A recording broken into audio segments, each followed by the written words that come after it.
Alright guys, welcome to part 9 of the Project Glock series. In this video we're going to show you the addition that we've made to the gun, and that is the TLR-1s by Streamlight. The reason why we're attaching a weapons light to this gun is mainly because this is Dr. Mom's gun, like I've said before, and it is going to be kind of her go-to gun for everything.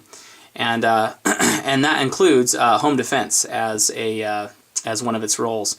And so we wanted to have the ability for her to shed some illumination on anything that goes bump in the night.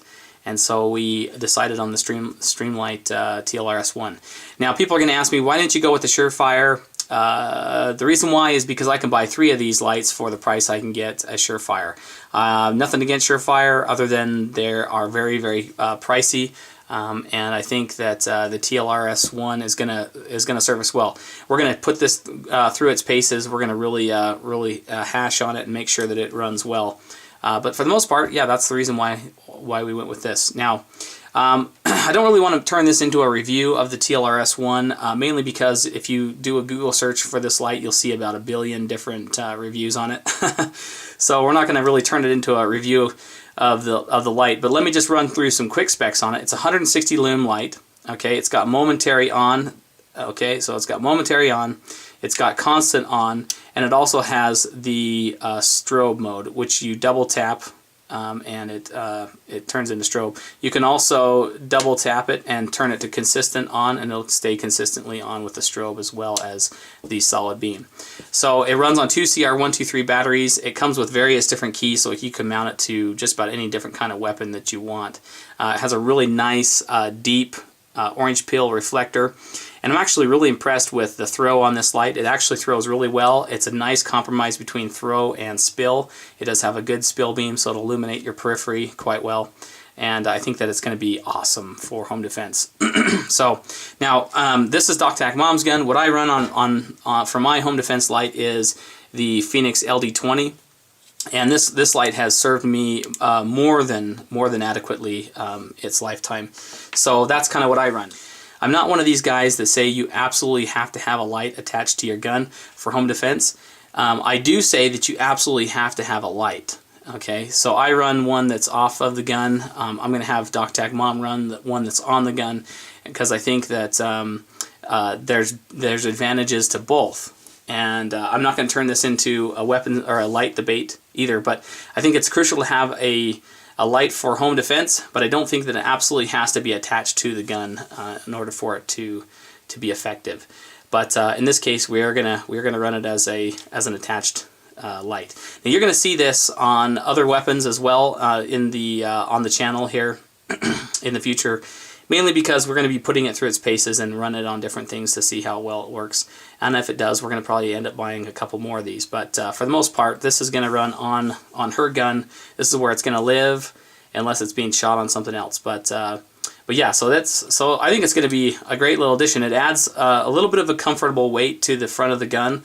It does weigh a little bit, but that should help with recoil, especially for Dr. Mom. I think she'll really enjoy having that extra weight up front on it. But so you've seen a couple videos of us shooting the gun. Over the weekend we put about 250 rounds through it. We put 200 rounds through the Lone Wolf barrel of 9mm, consisting of Remington UMC 115 grain full metal jackets and Winchester White Box 115 grain full metal jackets. Both of those are kind of weaker ammunitions, and we had zero malfunctions, zero problems with those during the shooting. And so I think that for the most part, I think it's going to be a real reliable gun. And also we put about 50 rounds of this Aguila 180 grain 40 Smith & Wesson. So we put that through obviously the Glock 22 compensated barrel, and that run flawlessly as well. So anyway, guys, I think that so far the gun is functioning 100%.